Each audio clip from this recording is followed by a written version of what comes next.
All right, people, I got a fragrance here. I don't see a lot of reviews on it, but I do see some. And I got to admit, this fragrance was an immediate skip for me. And fortunately, I had reached out to some people asking if I would like it. They know me and they know my tastes. If I would like it, they said, "Yeah, give it a shot. We think you'll like it." And I did end up picking it up. So my expectations were extremely low on this fragrance, but I did pick it up.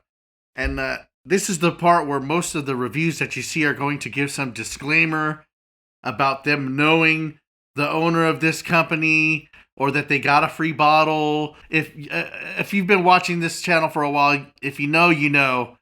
I'm not going to do any of that.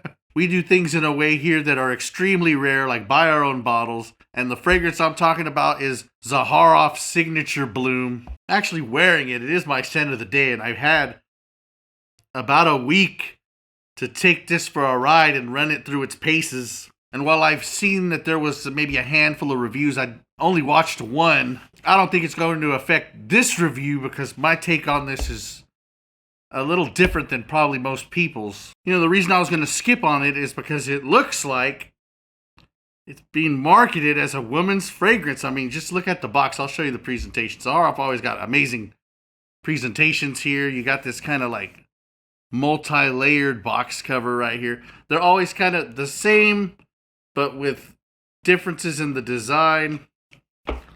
Again, a beautiful bottle. You're not going to appreciate the beauty of the bottle till you get it in your hands and you put it up against some light. But yeah, I mean, to me, it looks like a woman's fragrance.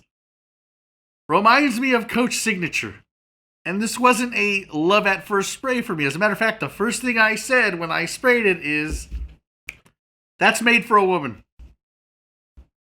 Not a big fan of the opening. In fact, to me, and I know it has coconut in here, but I don't even think it's the coconut that's doing this. It smells like lotion. Woman's lotion. A perfumed woman's moisturizer that you would get from Sephora. And, you know, thankfully that only lasts a few minutes before you get to this, you know, blend of like gardenia and jasmine and a bunch of white florals. And then it becomes a little something different. Becomes slightly more unisex, but still leaning feminine. But it becomes more like a bar of soap. And a lot of people, when it comes to another fragrance from Amouage called Reflection Man, they always say it smells like a luxury bar of soap. It indeed was inspired by some bar of soap that the perfumer had smelled one time. But I never got that from Reflection Man.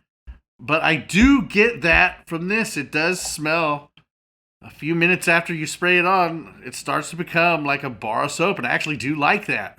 It then quickly transitions again into, now, instead of a regular bar of soap, more of a luxury bar of soap, and that is where the magic happens. The magic in this fragrance, people, is, I'd say maybe about 10, 15 minutes into the life of the fragrance when you're enjoying that bar of soap and suddenly the incense and the sandalwood and that signature, Zaharoff signature DNA starts to come through just a little bit. You're just getting a taste of it. And it then becomes more of a luxury bar of soap rather than a regular bar of soap. And that's where this thing just suits my tastes perfectly. It's kind of a weird ride for me that starts off meh and then becomes okay and then becomes, you know, really good. I'm not going to sit here and pretend, oh, this is beast mode. It lasts 12 hours on my skin and 183 days on clothes. You'll never wash it off. Now, on my skin, it lasted about a good 8 hours, a good full day's work. And I could spend a bunch of time doing 87 jump cuts as I read this laundry list of notes and pretend I know them off the top of the head. But I'll read them off my phone. In the top, you got gardenia. I can't even pronounce that word. Gardenia. You have coconut, star jasmine. In the heart, you got amber, Arabian jasmine, Egyptian jasmine, orange blossom, red peony. And in the base, you got sandalwood, sustainable vanilla bourbon, oud, sugarcane, white jasmine, sustainable ylang ylang, myrrh, and olibanum tears. Not to be confused with the tears of Amouage fanboys from my last video. I don't like what you like, bitches. Keep crying. But I do like this. This was a pleasant surprise. I would not put this in the top, 5 of Zaharoff's fragrances. I'd put this as far as the, catalog of fragrances. I'd put this somewhere in the middle. I'm telling you, the creamy incense in the base, it just hits different, people. Like I've said before, I don't really do reviews, but somehow the Zaharoff fragrance is really, it gets the people going. It gets the people asking. And I'm sure somebody in the comment section is going to ask me what I would rate it. I'd give it a solid 7.